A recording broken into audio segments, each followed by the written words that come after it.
Good evening and welcome. Is it impossible that the kind of butchery we have seen happening in Israel at the hand of these Islamist terrorists will never happen in India?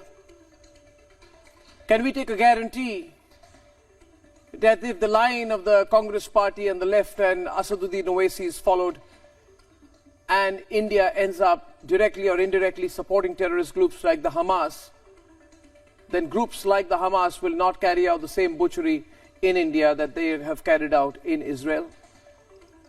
Is it impossible that the same atrocities that we have seen in Israel, which the whole world is talking about, the elderly being targeted, babies being killed at point-blank range, babies being picked up, snatched from their mothers, and babies being taken hostage, women being raped, women being taped while being raped, religious slogans being shouted while raping women, that these kind of things will not happen in India? Do you really think, ladies and gentlemen, that the war that you're seeing in Israel, the terrorist attack that you've seen on Israel, will never happen in India, that it's really that far off? Is it really that far off? Think about it. For my view is clear. It is not that far off. The same dangerous terrorist thinking, the same radical jihadist, Islamist terrorist thinking that Israel is a victim of, we are a victim of as well. It's just that we have had a very strong government since 2014 and they don't have the guts to hit us anymore. But we know that there are groups in India that support them. We know that if these groups are given a chance, they will rise again. And therefore, viewers, I just wanted to begin by saying to you, let us not be complacent and think that this will never happen to us.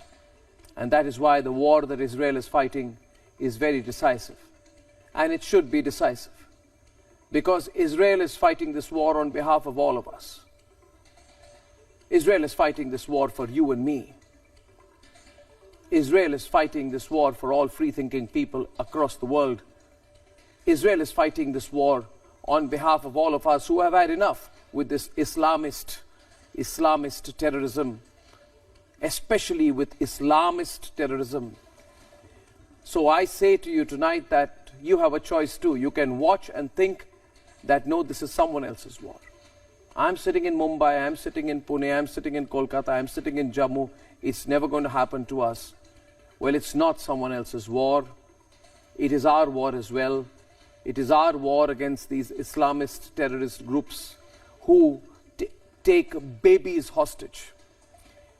Against these Islamist terrorists who try to negotiate with armies and countries using babies.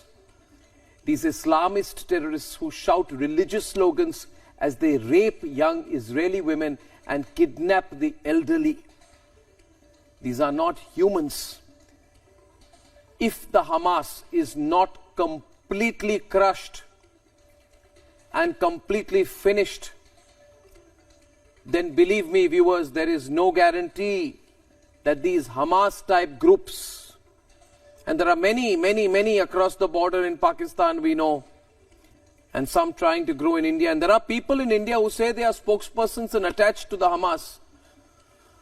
If the Hamas is not completely finished and crushed and not taught a lesson they will never forget, then remember, Hamas-type groups could try to do something similar in India or attack us in India in a similar way in the future.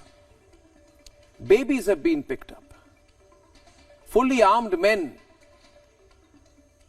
after raping women, have picked up babies, and the elderly have been dragged out of their homes and abducted. Are you sure something like this will never happen in India? Are you sure? Remember, Israel for a short while went soft on Hamas, and look at what they have faced. If we ever go soft, because when we were soft, we know 26/11 happened. And believe you me, viewers, if the Congress left and these pseudos come back to power, this country will go soft, because these are the groups that support the Hamas.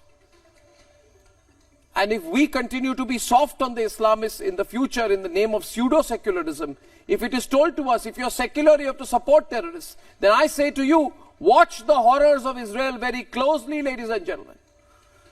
And without the slightest bit of exaggeration, let me say to you that if you do not come together as one against Hamas-type groups, unless you say that, yes, we are ideologically driven to crush groups like the Hamas, we don't care about pseudo-secularism. If we don't say that as proud nationalists, if we don't become a strong, hard state, then we will be the next victims of Islamist terrorism once again in India. I am proud that our government has taken a totally pro-Israel line. And I am calling upon every Republic viewer to consider today whether it is truly impossible that unless Islamists in India are put in their place, similar horrors will not be repeated on our soil.